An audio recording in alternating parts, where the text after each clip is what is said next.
Hello everyone and welcome back to the Great Ace Attorney Adventures. Last time we finally got out of Kazuma's cabin, and made our way here to the neighbor's cabin where we heard a woman scream before entering, and Herlock Sholmes has made a series of, dubious deductions that we are now correcting.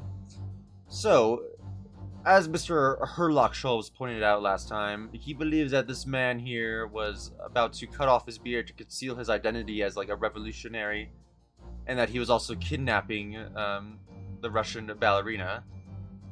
So if he wasn't using the shears to cut his beard, there could only be so many other things. It's not letting me scroll down. So it's not the beard. It's not his thick hat. So we do a little rotating around. And what is this? Is this like some... Okay, when I saw this initially, I thought oh, this is like some kind of long white piece of clothing, but golden locks. Ooh, okay. I wonder where this is gonna take us. What's this?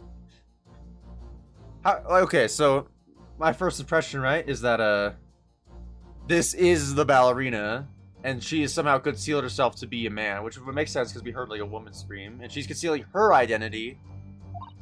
It looks like a cascade of stunning gold locks. No, the color's not the point. The point is, what's it doing on the back of Mr. Roylot's head? And how's it growing out from underneath his thick black hair? Well, yes, that's true. Oh, sorry. Well, yes, that's true. It's so stunningly beautiful. It's stunningly surprising. Something's definitely not right here. We're gonna definitely present that. Yes. Golden locks. Oh, dang. That was so epic looking. That was so funny looking. I love that. That's just that animation of him doing that. That was so good. You were on the verge of using the shears to cut away the golden locks you sport. Indeed. You have identified the precise detail I was intending to expose. Then why didn't you just say that? Such lush golden hair certainly does not befit an old man. He's not an old man. You're not a man at all. You're a woman. And judging from the length and sheen of your hair, one's still very much in her youth. Oh no. If only I had managed to cut off my hair, no one would have suspected.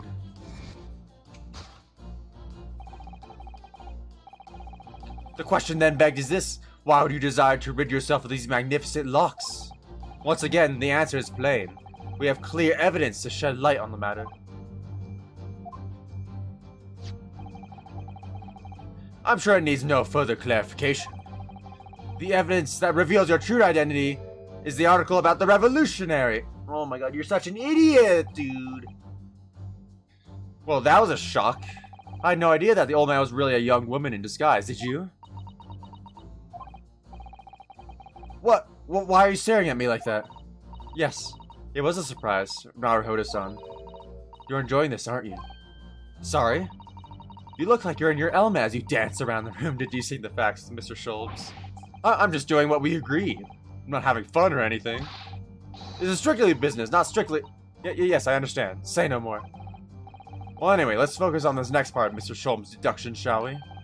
The evidence that he's picked out doesn't fit the facts at all now. No, that's true, given that Mr. Roylott is actually a woman. Exactly, he, or rather, she, can't possibly be this merciless revolutionary. I suppose it's because the deduction as a whole has taken a different direction now. Yes. Let's switch the evidence for something else. Something that fits the facts as we now understand them. For some reason, this woman needed to try and hide her identity. I feel as though I've either read or heard about a young woman in a situation like that recently. Oh, you don't say! Alright, I'll do my best. Take that! Yes!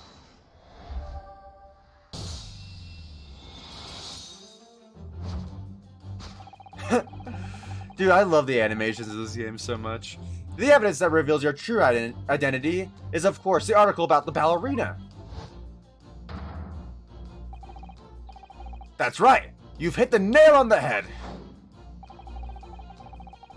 Renowned prima ballerina of the Novovich Ballet disappears from Shanghai. It would appear we are finally able to address you by your true name. Yes, because your true identity is that of Novovich Ballet's prima ballerina, Miss Nikolina Pavlova. Oh! Yeah, take off the hat. Also, that was very close to being deadly. It's a good thing you had that hat.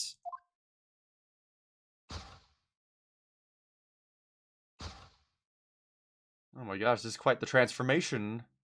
Why would you keep the earrings on? What? You're right. I don't know how to do a Russian female voice. I mean, granted, I know my voices aren't that good to begin with. My real name is Nina. I mean, Nikolina Pavlova. But please, I beg you, don't tell anyone. A ballerina on the run. Solved! Wrongdoing. So what is in the box then? Now, as for my second conclusion. You are at this very moment on the brink of committing a most grievous crime. And the proof of this crime, over there. Oh yes, Miss Pavlova. Taken unawares, people have a propensity to let their eyes stray, you see. Ah. And I assure you, the eye speaks so much more eloquently, and honestly, than the mouth. The answer we seek lies where the furtive glance falls. The proof of your crime sits before our very eyes. Yes, that traveling case. This woman is the ballerina, and she's right in front of our eyes. So clearly she can't be inside that traveling case as well. No, that's right. It seems she wasn't abducted at all. In which case, what is the crime this young woman is apparently committing? Ha! I can see I'm going to have to step in and fix the great detective's mistake again. You seem to look pleased, Naruhodo-san. Do you like the idea of another chance to dance around Mr. Sholmes? Stop it. Oh, that's so funny. I just love the ellipses and then stop it. Yeah, he likes it. Anyway, there must be something else here that shows what this woman is up to. Are you kidding me? It was that easy. I just had to rotate it like 2 degrees and I could see that this thing is right here. Oh my gosh. Yes. How would you not see that in the room? Surely that would have been more obvious in the case. The proof of your crime is surely that this tiara. Ah! I believe that this tiara is worn on stage by dancers in the Novovich Ballet, is it not? Indeed, it would appear to be identical to the tiara pictured here in this newspaper article. And if report is believed, it's an item worth 20,000 rupees. In summary, the crime you have committed is theft. Oh no! Yes, you left your ballet troupe unlawfully taking their precious tiara with you. Ah!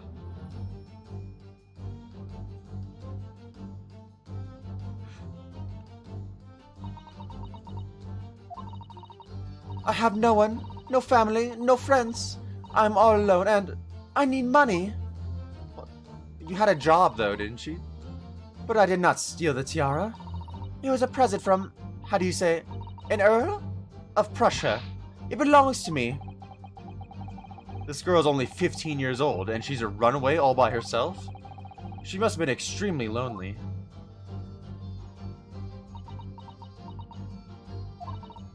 Alright, I will tell you everything. There's no point in hiding it now. Come here and let us not be hasty. What? There remains one unsolved mystery about you. Mystery? What do you mean? Yeah, the case. What is in the case? You staunchly refuse to open this traveling case of yours in our presence.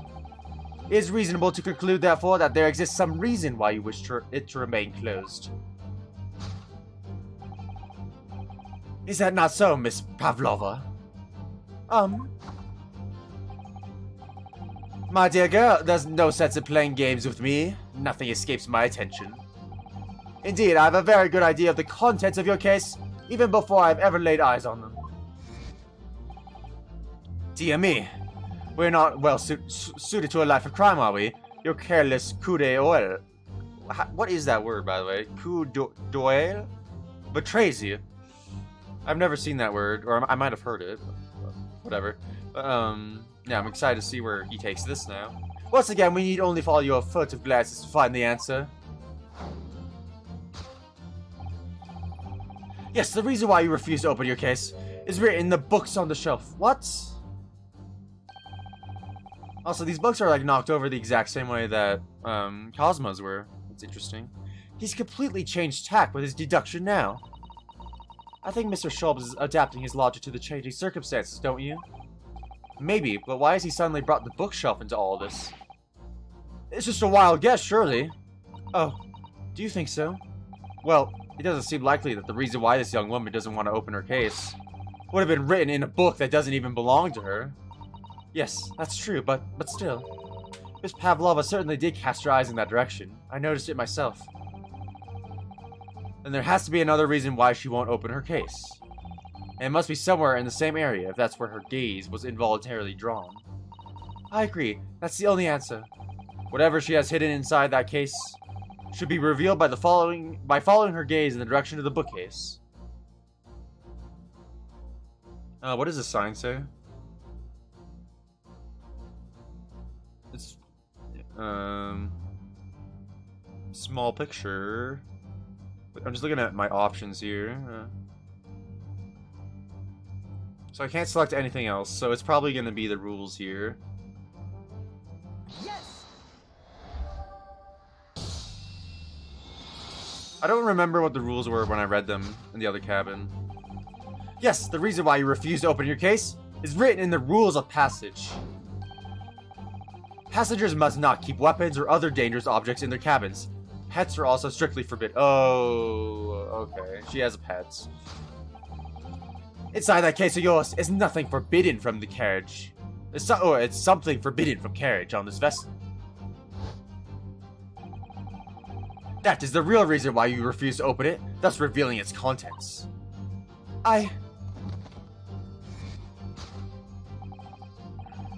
As we've seen, the trunk wobbles from time to time. But no weapon or other dangerous item would move of its own accord. Dude, I just love these animations so much. Which leaves but one possibility, Miss Pavlova. Inside your traveling case. Please don't say weapon, dude. Okay, they're gonna do it together. Is the last item listed as forbidden in this vessel's rules of passage a pet?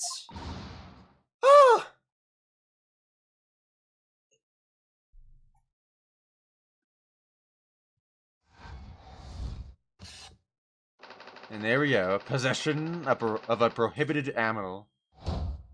Is it gonna be a cute little doggy? I sure hope so. Elementary! Oh man, I enjoyed. That was so good. That whole segment was awesome. So clearly you aren't who you say you were. No, I am not Grimesby Roylott. My real name is Nikolina Pavlova. Everything you said was correct. You absconded during one of your ballet company's performances in order to escape your homeland. Later that same night, you stole aboard this vessel. Which couldn't have been easy. The Bureau is a huge steamship with a vast crew. Could you really have stuck on a board without being noticed? In order to obscure your true identity, you somewhat recklessly took the guise of an old gentleman. And you intended to sever all links with your past by severing your long hair. Why didn't you do that before you came on the ship, though? Yet to a woman, Hair is no trifling matter. My personal recommendation is to leave well alone. So, if it was just you about to cut your own hair, who was it that let out the scream we heard from outside the cabin? Well, it was probably her. That veritable tickling of a bell, why, none other than this young lady, naturally. More like a full set of pipes, if you ask me. I was so scared when I ran away in Shanghai. I was sure they would come looking for me. That's why I decided to, how do you say it, disgust myself? So no one would recognize me. As a result, you transformed yourself into that questionable old man, I see. I put on the fur hat and fake beard. Then, just before you came in here, I saw in the newspaper. Right on the page, there was a picture of me. Oh, she was screaming at the newspaper, okay. I was so frightened, I couldn't stop from screaming. I knew that if I didn't change my appearances completely, they would find me. So I decided to cut all my hair as fastly as possible. I picked up the scissors in my hand and... At that precise moment, we walked in through the annoyingly unlocked cabin door. Things happen like that sometimes, don't they? Things do indeed happen like that from time to time. Are those two even talking about the same thing? There's just one thing I'd like to know. What exactly do you have inside your traveling case? You were right. It is my dear friend inside. My only friend in the whole world. Please, don't tell anyone. If the captain finds out, if you say to any of the crew. Your secret is safe with us, I assure you. But in return, you have to take the rap for the murder. You must tell us, in as much detail as you can muster, about the events of last night. Yes, all right. I will tell you. Well, Mr. Naruhodo? Wasn't it something, Mr. Sholmes' great deduction? He got every detail wrong. I don't know what you're talking about. It was certainly something, yes. I'm just not entirely sure what. But at least Miss Pavlova has agreed to tell us what she knows. That's incredible. Indeed, it is incredible. Ah, and one more thing. Oh, yes? What? Observe your wrists. Oh, don't put it back on. No! Oh, your hands are cuffed again. What? But how? True to my word, I have restored your shackles. Grr. When? And why? There's still a shadow of guilt cast over you, Mr. Naruhodo. I'm sorry to say, it can't be helped at the moment. Ah, can't it, really? Anyway, let's listen to what Miss Pavlova has to say. I can't go on not knowing. I have to find out what the speckled band that Kazuma-sama wrote about in his diary really was. How did she get, like, a first-class cabin, anyway? If she was making up a fake identity. Like, how is that possible? Alright, let us converse. What happened? Did you know that someone was killed in the cabin next door to this one last night? One of the crewmen told me this morning when I was eating breakfast. The man who died, he was a friend of mine. Oh! That's why we're trying to find out what happened. Did you notice anything unusual last night? Perhaps you heard a strange noise, for example. Perhaps people talking. Perhaps the ship was absorbed in a wild tempest. Perhaps its steam engine exploded. Perhaps everyone on board would have noticed if that had happened. Miss Pavlova, is there anything you can tell us? I don't know. I'm sorry, but all I could think about last night was what I had done and whether they would find me. I didn't notice anything that was happening around me. Oh, I see. Alright, run away. Why'd you run away? You've run away from your ballet company, haven't you? The Novovich Ballet? Yes.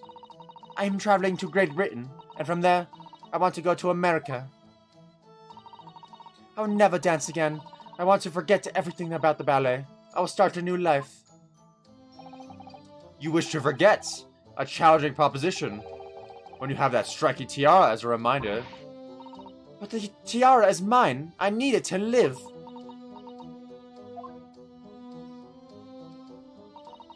I have no money of my own. The Novovich Ballet gives us only a little food and water, and we must dance all over the world. I had to run away. I had no choice. If I stayed, it would have killed me. So you ran away to protect yourself? Oh, this is so sad. Yes, and the crew of the ship, they have all been kind to me. They let me come on aboard. They said I could hide in this cabin. Wait, so they're aware of your identity? What? If that is indeed the truth, Miss Pavlova, it creates a most intriguing conundrum. Yes, it does. What do you think about it, Mr. Naruhodo?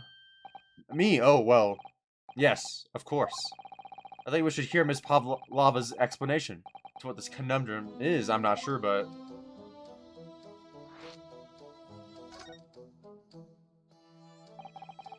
Miss Pavlova, allow me to pose you a riddle.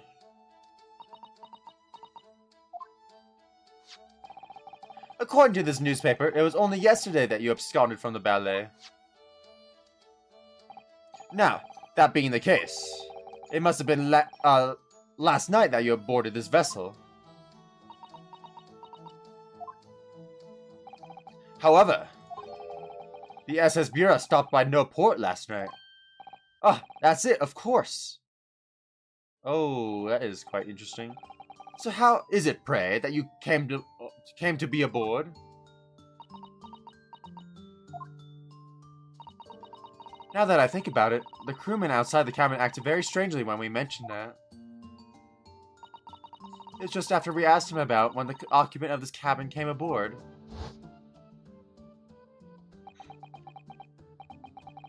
That is not your business. Did we really need a flashback for that? That was one sentence. Yes, you're right. He did seem to be hiding something.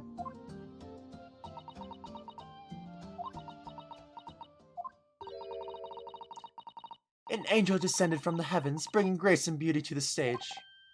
Sorry, what was that? It's how the Russian newspapers described one of my performances. And that is how I came here too. I descended from the heavens because I am an angel. Sure, makes sense to me. Considering English isn't your mother tongue, your description is very vivid. Mr. Sholmes once said, I never can resist a touch of the dramatic. It seems Miss Pavlova is the same. Did she fly in, like, from a plane? Like, what? A genius descended from the heavens, bringing grace and beauty to detection, words once said about myself. A quote from a wonderfully extravagant advertisement for the adventures of Sherlock Holmes, in fact. Yes, Mr. Showy. Anyway, it doesn't look like Miss Pavlova is going to tell us what really happened. Well, alright then. Friend. So the friend you mentioned inside your traveling case, is that right? Yeah, how is it breathing? Is it dead? I don't think animals are allowed on board according to the rules of passage. Oh, please, don't tell any of the crew. If they found my precious... Then the burly Russians would bestir themselves in unison to throw you and your case overboard, no doubt. Oh, that's quite harsh. Oh! So reassuring, Mr. Sholmes. But what sort of pet is your friend? A little puppy? It is, isn't it? Oh, it's not a puppy. Maybe an adorable little rabbit? Ha! You credit Russia as a land with small rabbits, do you? Oh, don't they have small rabbits there then? You may well ask. I have no idea. Ah. You two are miserable bunglers when it comes to understanding the nature of young Ballerina's friends. Isn't it obvious? It must be a chicken! Really? Consider the benefits. A rousing wake-up call, daily fresh eggs, and when adversity strikes, it can satisfy the needs of sustenance. So you'd eat your friends. I'll remember that. Yeah, obviously no. Well, it would appear the friend's identity is a closely guarded secret not to be revealed. Ah ha ha ha! She obviously doesn't quite trust us yet. There's something I should like to show her, I think. Maybe she might be able to shed some light on it. Sure. Let's present. Man, it's gonna be the diary, I'm pretty sure. This is the speckled band. This is the diary of my friend who passed away. His diary? Yes, and he wrote in it last night before he died. Something a little unusual. It reads, 1:23 a.m. I can hear a faint whistling sound. And then a few minutes later, 1:35 a.m. What looks like some sort of speckled band is dangling from the ventilator grill. A speckled band? I don't understand. It's strange, isn't it? But the ventilator he mentions joins to this cabin, you see. It's up there on the wall. In other words, this cabin and the victim's cabin are connected together. Oh! Miss Pavlova, has something occurred to you? Does the speckled band the victim mentioned mean something to you? Or the whistling sound, perhaps? No. I don't know anything. Oh?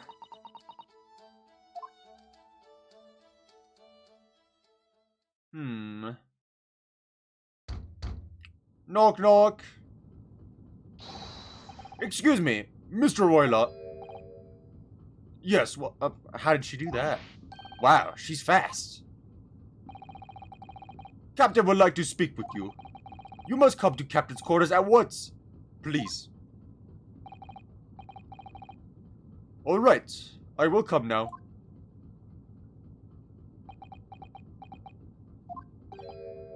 What? You must leave. No. Oh no, it's fine. Don't mind us. Yes, please don't worry yourself, Mr. Royla. Get out! The passenger said out! Or do you want me to throw you out? Ugh, it looks like we'll have to leave investigating this cabin until later. What a pity.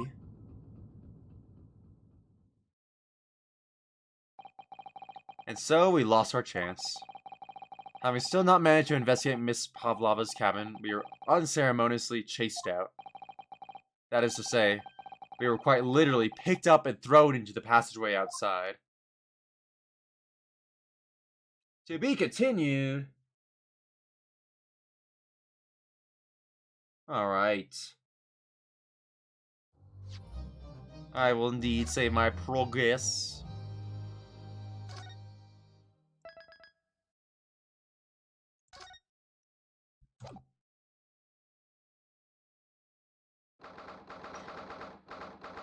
Alright. 9th of January, SS Bureau, first class cabin. Hang on. Actually, you know what? Oh. Sorry, I didn't want to progress that there. Alright, guys, I think I'm going to leave the episode here for today. I hope you enjoyed. That seems like a really good stopping point. And the last episode was kind of long, so this kind of balanced it out, you know, a little bit. So yeah, like I said, I hope you guys enjoyed. Next time, we'll definitely see where our investigation takes us then. So yeah, I hope you guys have a good day, and I'll talk to y'all later. Bye!